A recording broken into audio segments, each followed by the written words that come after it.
باب 40 جدعون پیروزی.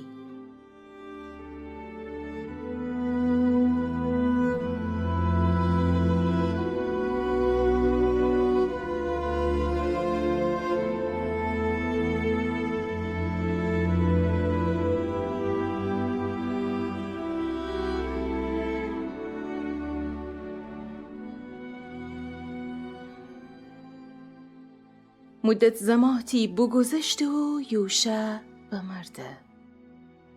بعد ایتا مدت اسرائیلیان کرده کارانی بکدید که خدا دوست نشتی. اوشن خداوند معجزیان جغتر دیدی و بوتان پرستش بکدید.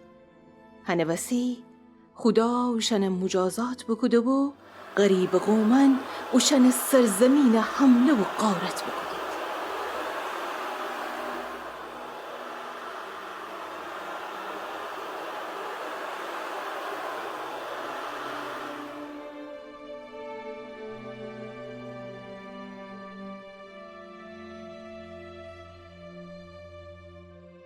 ولی وقتی که ایشگره به زیدی و خداوند جا کمک بخستید، اون اوشن را ایت رهبر انتخاب بکده که اسرائیلیان نجات بده. اما جرا چند بار اتفاق دکفته.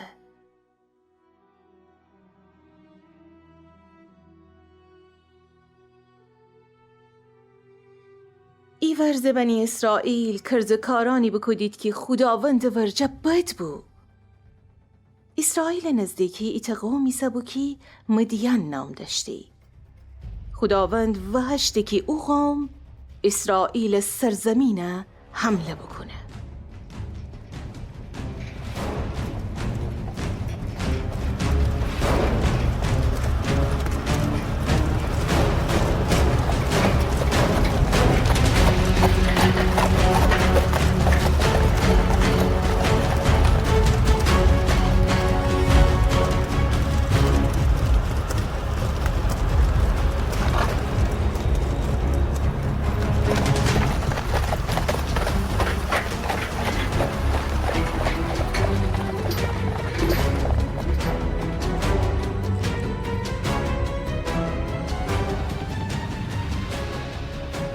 سال که بگذشته اسرائیلیان دوباره خدا طرف بگردستید و دعا بکدید که اوشن سرزمین مدیان دست جن نجات بده. خداوند اوشن التماس و ایجگره بیشتوسته. هنوسی تصمیم بگیفتی که اوشن ره ایت تازه رهبر انتخاب بکنه که جدعون نام داشتی.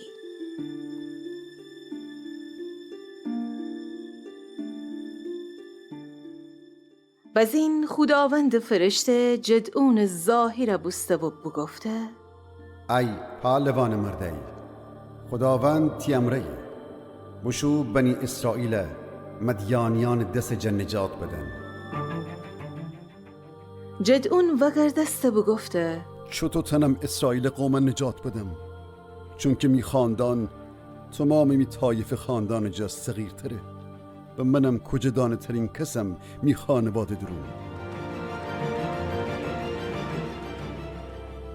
ولی خداوند بگفته: من تیم رئیسم و تو اوشن شکستی.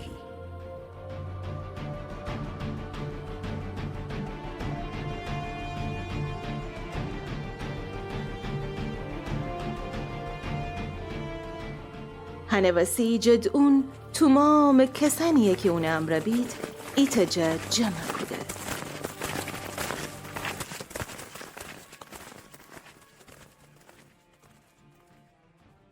باز این خداوند بگفته: حسا اوشنی که تیم رایدی خیلی زیادی دی. اگه مدیانیان شکست بدید باز این گیدی امان امی زور و قوت امره خودمان نجات بدهیم. اوشن بگو هر کی ترسه وگرده باشه.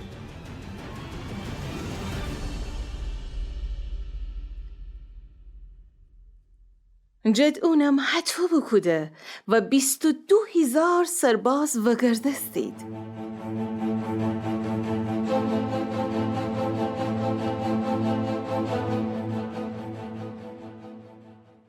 فقط 10,000 نفر به من استدی. خداوند دوباره بگفته اشنم زیادی دی وشن آب ورجا ببر و بدین که چطویی آب خوردی.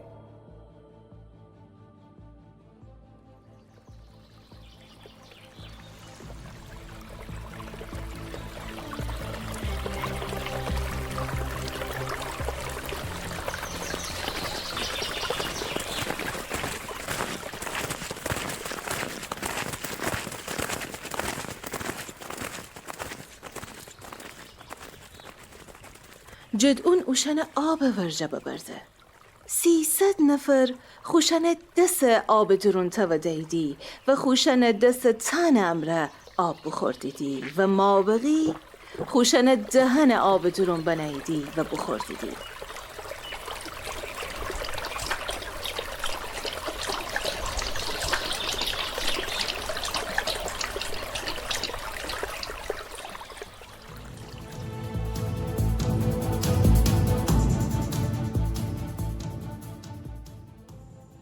خداوند بگفته او 300 مردک تیمره بدر که من شمره مدیان قوم دسجه نجات دهم.